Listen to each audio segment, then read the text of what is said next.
Good Good morning. morning. It's coffee time with God. Amen. Okay. Our gospel reflection for today, Herod's confusion, taken from Luke 9, verses 7 to 9. Let us pray. Come, Holy Spirit, I need you.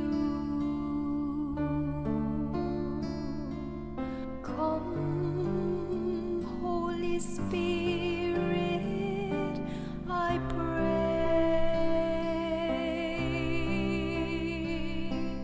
Come with your strength and your power.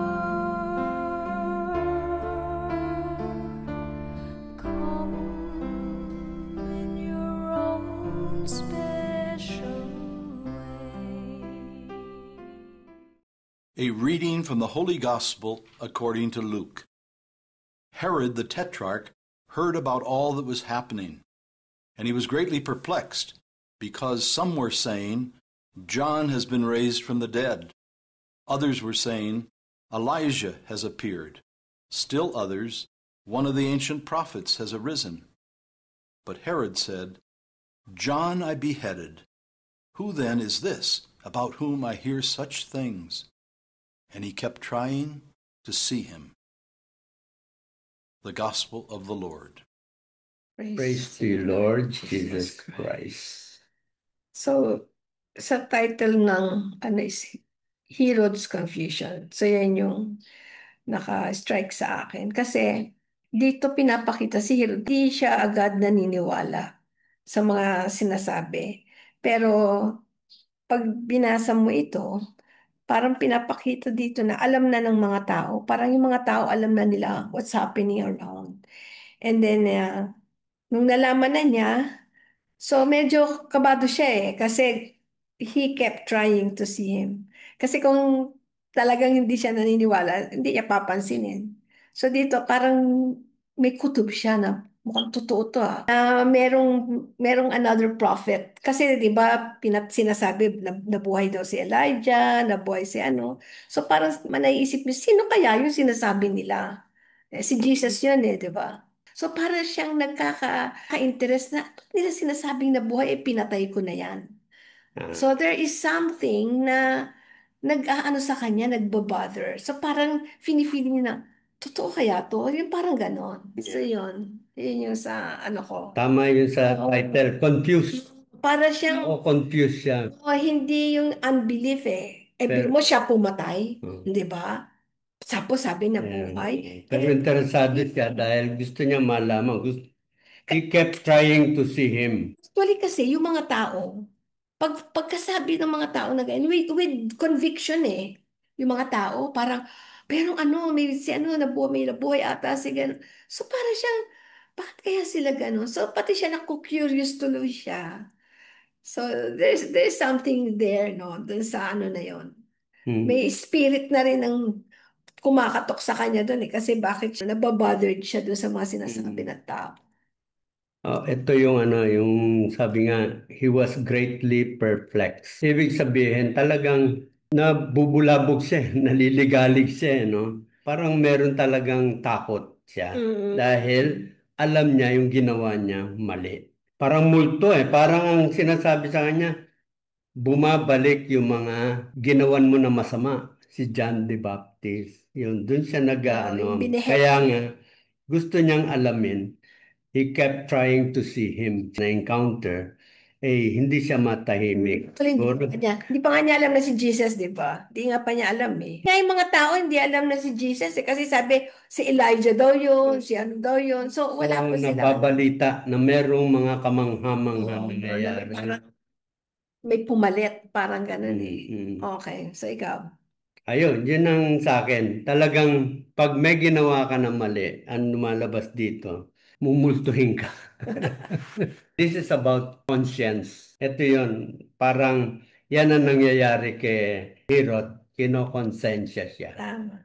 Okay, so No, message sa atin. message naman sa atin is, pinapaalala na naman sa atin na talagang si Jesus ay totoo, no? Kasi may iba pa rin na hindi naniniwala eh, 'di ba? So totoo talaga siya. Kasi yung mga taong nagsabi, with conviction sila na sinabi na kasi si Elijah, si John, mga prophet na magagaling yan eh. So, ibig sabihin, yung pumalit, prophet din talaga, magaling din talaga. Hindi nila alam na siya pa yung mas pa dun sa dalawa, di ba? So, isa yon. Yung pangalawa naman, parang nakukuha ko rin dito na naging pinatutuon ni God, no, yung promise niya that He will send a savior for us. So, ito yan yung dumada. Hindi man lang hindi nila alam, pero tayo alam natin. No, ngayon, pag binasa natin to, na talagang dumating si Jesus. And then, and number three, sabi mo nga rin na pagka ikaw may ginawang hindi maganda, hindi ka rin talaga mananahimik. No? Kasi may pananagutan ka. So, ano yun dala-dala mo yun for life. So, ngayon, ang katok sa atin ni Jesus na yun i-ano mo na, yung you forgive o yung meron kang kasalanan, meron nga tayong confession para hindi mo maging dala-dala ito. Kasi si God naman kahit na may nagawa tayong kasalanan, pinapatawad naman talaga niya tayo. Inaantay lang tayong bumalik. Amen. Yeah. Sa ngayon, ang lumalabas, si Jesus, yung kanyang mga salita, is becoming our conscience. Pagka tayo ay mayroong ginawang hindi tama,